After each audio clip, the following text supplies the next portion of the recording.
Me plaît, oui. Selamat datang kembali di Bad Movie. Hari ini gua akan memperkenalkan kepada kalian sebuah film. Rekap kali ini rilis pada tahun 2012, menceritakan sebuah kisah cinta di penjara antara kepala penjara dan seorang tahanan. Film ini terinspirasi oleh kisah nyata yang terjadi pada Emma, seorang wanita muda yang terlibat kerusuhan di Prancis. Tetapi tidak ada kasus kriminal yang muncul dalam film tersebut. Tak usah berlama-lama, siapkan selimut dan tisu kalian. Mari kita simak bersama ceritanya.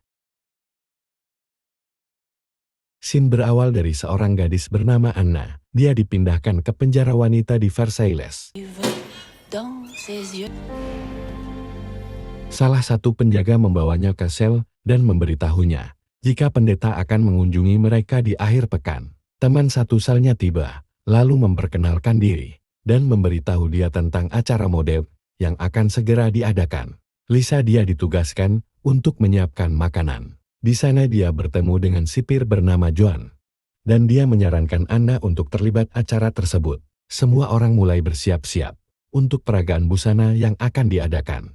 Anna juga memilih berpartisipasi dalam peragaan busana. Dia mempersiapkan dirinya sendiri. Peragaan busana dimulai. Setelah dia memasuki panggung, dia membuat semua orang terpesona dengannya. Dia luar biasa bagi seorang penjahat yang melihat kecantikannya. Keesokan harinya, Joan mendekatinya dan bertanya, apakah dia nyaman bekerja di dapur.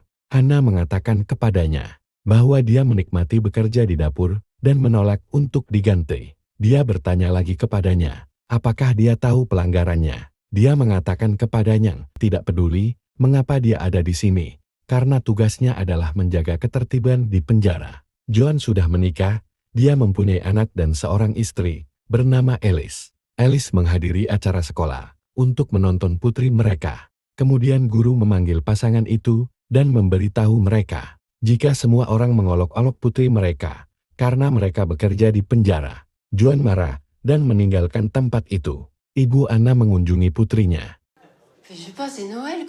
Kemudian, salah satu tahanan mengolok-olok Anna dan ibunya, sehingga dia marah dan mulai menyerangnya. Lalu tahanan lain memisah mereka. Setelah Joan mengetahui hal ini, dia memintanya bertemu. Dia menasihatinya untuk tetap tenang, dan jika dia melakukan ini lagi, dia harus mengambil tindakan disipliner. Anna mengatakan kepadanya bahwa dia harus menjaga ibunya. Karena dia sendirian, ayahnya sudah lama meninggalkannya. Saat bekerja di dapur, dia menggores jari temannya karena dia terkejut saat teman satu selnya mencoba menciumnya. Kemudian Anna dikirim ke penjara lain untuk diadili. Setelah 4 bulan, dia mengenakan pakaian seksi agar terlihat menarik. Tidak semua orang senang dengan itu. Dia dibawa ke pengadilan. Ketika dia kembali ke penjara Varay dan mengirimi Joan surat, Joan membaca surat itu dan dia tidak percaya Anna jatuh cinta padanya. Lalu dia pergi ke kantor dan menciumnya. Tetapi dia tidak melanjutkannya. Dia mengungkapkan perasaan sama padanya, tapi dia menyadari apa yang dia lakukan ini salah. Karena selain selingkuh dari istrinya, dia juga melanggar peraturan. Keesokan harinya, dia mengatakan padanya, dia sudah mengatur agar Anna dipindahkan ke penjara lain, sehingga mereka tidak dapat bertemu lagi. Anna kesal ketika mengetahui hal ini. Saat kelas seni, Alice meminta sukarelawan berdiri di depannya agar dia bisa menggambarnya. Anna memperhatikan Joan menatapnya, sehingga dia setuju untuk berdiri dan melepas bajunya untuk menarik perhatian Joan. Tetapi Joan merasa tidak nyaman dan memutuskan untuk pergi. Kemudian, dia menemui tahanan lain dan mengatakan akan memindahkannya. Tahanan tersebut memberitahu Joan bahwa Anna memanfaatkannya. Dia juga mengancam akan membeberkan hubungannya dengan Anna jika dia memindahkannya, tetapi tampaknya dia tidak peduli.